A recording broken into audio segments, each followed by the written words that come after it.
So let's dissect the concept of data. What I'd like our listeners to be able to do is, oh, that's the data point I need to be tracking. So that's what I want to get to. So can you share with us some data points that they need to be tracking?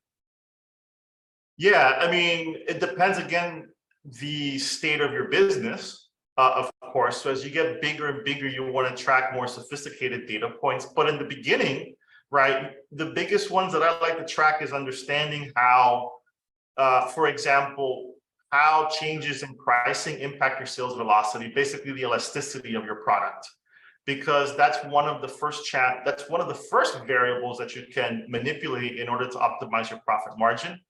You also want to understand who are your best customers and why they're buying product. What are they responding to in terms of your advertising strategy? So again, I try to look at the data and understand cause and effect.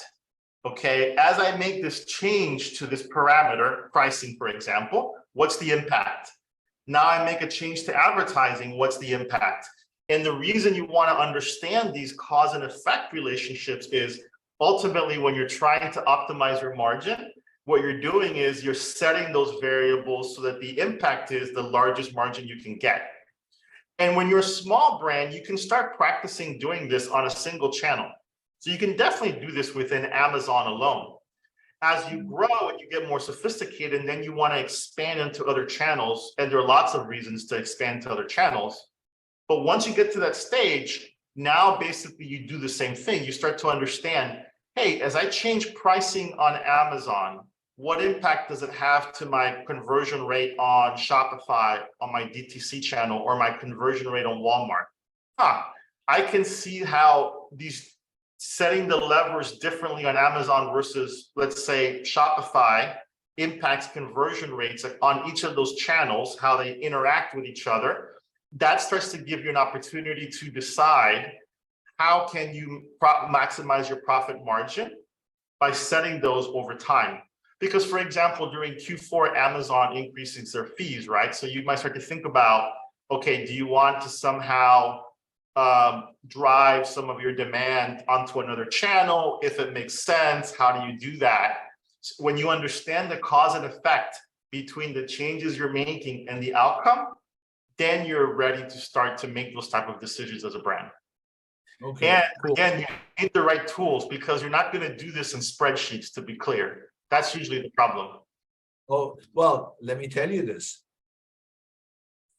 Spreadsheets are fine, except that when you have two challenges, when you want to look at your performance data, they're not part of something Excel can or Google Sheets can handle.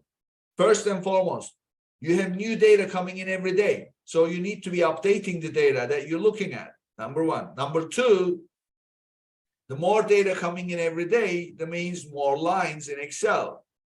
As the number of lines grow in Excel or Google Sheets, it's going to be a long time before you can even open that file, let alone do anything with it, right? So this is not an Excel, Google Sheets exercise. You definitely need professional help. You do. I will share a little anecdote about Amazon. I think most people who've never worked at Amazon, they don't understand how it really functions. When you're in the beginning life cycle of a brand, right? Or even when you're more advanced, but you're trying something for the first time, I want to be clear, there's nothing wrong with in the beginning trying it with Excel or Google spreadsheets. In fact, a lot of things at Amazon, and they're a $1 trillion plus company, actually start off in Excel. And I think when people join Amazon, they're constantly surprised about these scrappy solutions. But what you want to do as a brand is, as you start to understand what you're doing and what you want to do, that's when you want to bring in technology, to be clear. And that goes back to my earlier point that you don't want to do things too early for the sake of doing them. When my co-founder and I were at an aggregator, I saw this all the time. Like, do things for the sake of doing them, not really having a clear understanding of what you were going to get out of that effort. So you don't want to expand to new channels too quickly. You want to, first of all, understand how they work. You don't want to just throw people at a problem. You want to understand what are you trying to solve. And just like that, you don't want to just throw technology at a problem. You do need technology, but you really need to have a clear understanding of what outcome you're trying to drive. Yeah, well, you know what you just described to me is you have to do a proof of concept using Excel, Google Sheets, or anything else to see what it is that you're doing with the data, and then what you are able to do with it as an outcome. Figure that out before you bring more technology to it, right? Yeah, so I think about it, you want to bring in the technology when you're ready to scale. That to me is always the key decision point. If you're still trying to figure out, like, what am I trying to accomplish here? Throwing technology into the mix is going to be a distraction. You want to do that once you understand what your goal is. And now the problem you're dealing with is, like you said, it's too much data. So I can't do it in an Excel spreadsheet anymore. Or the data is too complex, right? When you have this multi-dimensional problem I'm talking about, you're not going to figure that out in Excel once you have 10 or 20 variables that you're trying to figure out how they interact and what the cause and effects looks like. But you can definitely do it with one variable when you're starting, and to understand, like, okay, like, how does this generally work?